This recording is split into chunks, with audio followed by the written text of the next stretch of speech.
Benjamin Netanyahu की सरकार गिरने वाली है, तख्ता पलट होने वाला है। जी हाँ दोस्तों, बिल्कुल सही सुन रहे। उनके सहयोगी दल ने अपने मंत्रियों को हटा लिया है, साथ छोड़ दिया है। जैसे हमारे यहाँ भारतीय जनता पार्टी मिली जुली सरकार है, एनडीए वाली सरकार है, ठीक इजराइल के अंदर भी मिली जुली सरकार है, गठबंधन वाली सरकार है। और गठबंधन के जो उनके सहयोगी दल है, उन्होंने अब अपने हाथ खड़े कर लिए हैं। बिल्कुल सही सुन रहे हैं आप दोस्तों, एकदम पक्की जानकारी निकलकर इजराइल से सामने आई है। आदाब, नमस्कार, जय हिंद दोस्तों। नेतन्याहू इजराइल के प्रधानमंत्री हैं। इजराइल की बागडोर बेंजामिन नेतन्याहू के हाथों में है। 2 सालों से फिलिस्तीन के साथ लड़ाई लड़ रहे हैं, 12 दिन तक ईरान के साथ जंग लड़ चुके हैं। उससे पहले भी पिछले साल दोस्तों किस तरीके से ईरान के साथ उनकी लड़ाई हुई थी, एक दिन के लिए ही सही लेकिन हुई थी जरूर। दोनों ने एक दूसरे पर अटैक किया था।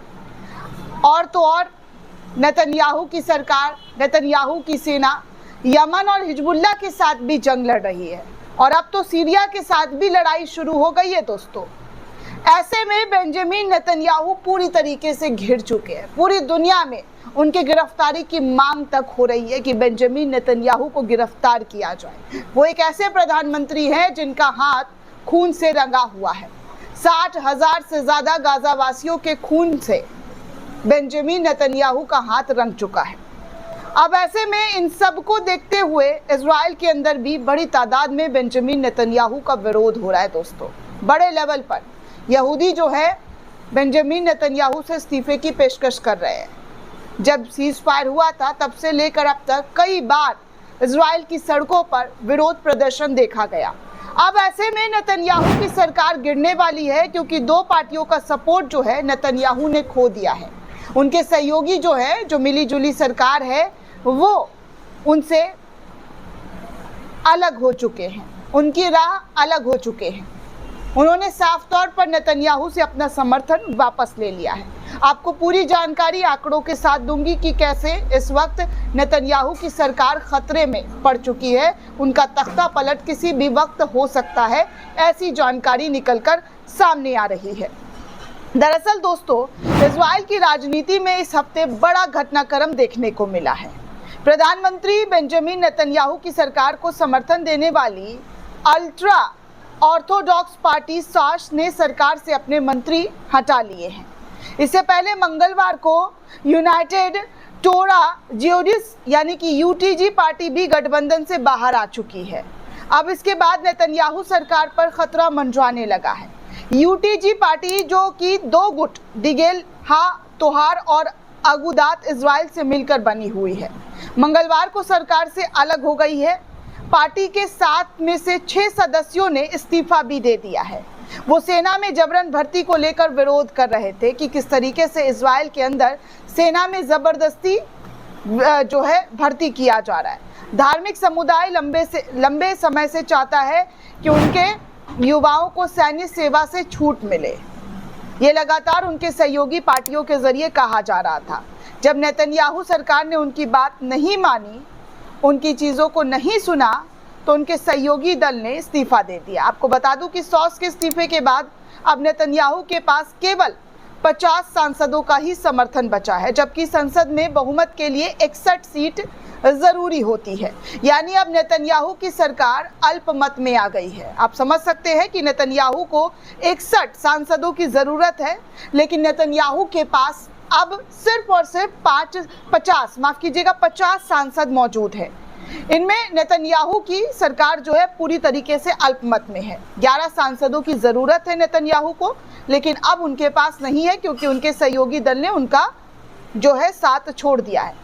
मीडिया रिपोर्ट्स के माने दोस्तों, तो अल्पमत सरकार चलाना नेतन्याहू के लिए काफी मुश्किलों से भरा रहने वाला है। लेकिन कई जानकारों का मानना है कि साश पार्टी के फैसले से अभी जल्द चुनाव की नौबत नहीं आएगी, और ना ही इससे गजा में युद्ध विराम के प्रयासों पर कोई असर पड़ने वाला है। ब्लूमबर्ग की एक रिपोर्ट के मुताबिक इन फैसलों से सरकार एकदम से नहीं गिरने वाली है। इजरायली संसद 27 जुलाई से 3 महीने के गर्मी छुट्टियों पर जा रही है। ऐसे में नेतन्याहू के पास थोड़ा समय होगा कि वो सेना भर्ती को लेकर उठ रहे विवाद को हल करने की कोशिश करे। ये मुद्दा इजराइल में सालों से विवाद का कारण बना हुआ है। साश पार्टी ने प्रधानमंत्री नेतन्याहू से ये भी अपील की है कि वो हमास के साथ समझौता करने के लिए अपनी पूरी ताकत लगा दे। दरअसल इजरायली जनता अब गजा में चल रहे 21 महीने से लंबे युद्ध से थक चुकी है। ये जंग 7 अक्टूबर 2023 से शुरू हुई थी और अब तक चल रही है, जिसको लेकर गजा में जो नरसंहार हो रहा है और जिस लेवल पर हो रहा है उसको लेकर अब उनके भी लोग जो है इस जंग को रोकने की अपील अपने सरकार से करते हुए नजर आ रहे हैं। आप सभी को पता है दोस्तों कि इस जंग में किसी का भला नहीं हो रहा है। दोनों ही तरफ भारी नुकसान देखने सुनने को मिल रहा है और खासकर सेनाओं में लगातार कमी हो रही है, जिसको लेकर भर्ती करने के लिए सरकार ने नया फैसला, नया आदेश जारी कर दिया है, जिससे साश पार्टी जो उनके सहयोगी पार्टी थे उन्होंने साफ तौर पर इस भर्ती को लेकर जो है सरकार का मनमाना और सरकार के रुख पर सवाल उठाया है। मनमाने तरीके से भर्ती और कई रिपोर्ट हमने आपको पहले भी दिखाए हैं दोस्तों। उन रिपोर्टों में आपको बताया है कि किस तरीके से इजराइल के सैनिक जो है डिप्रेशन का शिकार हो रहे हैं, डिप्रेशन में आ रहे हैं और वो खुदकुशी तक करते हुए नजर आ रहे हैं। और आपको ये भी पता है कि हमास के जरिए लगातार घात लगाकर आईडीएफ के सेनाओं को निशाना बनाया जा रहा है, जिनमें बड़ी तादाद में आईडीएफ सैनिकों की जान भी जा रही है। अब ऐसे में इजरायली सैनिक तो जंग लड़ना नहीं चाहते हैं, जंग से दूर भागने की कोशिश कर रहे हैं, लेकिन सरकार उन्हें जबरन इस जंग में कुदाने की कोशिश कर रही है। और इसी जबरनगिरी के चलते दोस्तों आप देख सकते हैं कि कितना बड़ा खामियाजा नेतन्याहू को भुगतना पड़ रहा है। नेतन्याहू इस वक्त अल्पमत में आ गए हैं, उनकी सरकार ऑलमोस्ट गिर चुकी है। उनके पास ऑप्शन नहीं है अपने सहयोगी दलों की बात मानने के अलावा। अगर अपने सहयोगी दलों का बात नेतन्याहू नहीं मानते हैं तो आने वाले वक्त में नेतन्याहू को बहुत ही भारी नुकसान पहुंचने वाला है, जिससे उनको काफ़ी चीज़ों को देख जो है उनके ऊपर लदने वाली है। क्योंकि बहुत सारे मोर्चे पर लड़ाई लड़ना दोस्तों एक देश के लिए बहुत कठिन होता है। जंग में कूद जाना आसान है, लेकिन जंग को कंटिन्यू रखना बहुत मुश्किल का काम होता है। 21 महीने से गजा के साथ जंग लड़ना इजराइल के लिए आसान काम नहीं है। इजराइल भले ही लोगों को वहाँ पर जो है बार बार अटैक कर रहा है, लेकिन उसकी भी ज़बरदस्त तरीके से जो है उसको नुकसान पड़ रहा है, उसको भी खामियाजा भुगतना पड़ रहा है और बड़े लेवल पर भुगतना पड़ रहा है। भले ही रिपोर्ट में ना दिखाया जाए, ना बताया जाए, लेकिन हकीकत छुपाया नहीं जा सकता है कि इजराइल को इस वक्त सैनिकों की भारी कमी महसूस हो रही है। इजराइल में आर्थिक व्यवस्था पूरी तरीके से चरमरा गया है। अमेरिका से एक हद तक मदद मिल सकता है, लेकिन अमेरिका भी किस हद तक उसको मदद करेगा ये भी नेतन्याहू को गारंटी नहीं है। क्योंकि अमेरिका में जिस तरीके से ट्रंप के बयान बार बार पलटते हुए नजर आ रहे हैं, इस बात को लेकर भी असमंजस नेतन्याहू के मन में भरा पड़ा है। इसीलिए तो टाइम टू टाइम कहते हैं, जब हूती विद्रोही उनसे लड़ाई लड़ रहा है, पंगा ले रहा है, तो कहते हैं कि ये इजराइल की लड़ाई नहीं है, इजराइल की लड़ाई नहीं है। यूरोपियन कंट्री को भी इसमें आकर मिलना चाहिए, यूरोपियन कंट्री को भी इस लड़ाई में हिस्सा लेना चाहिए।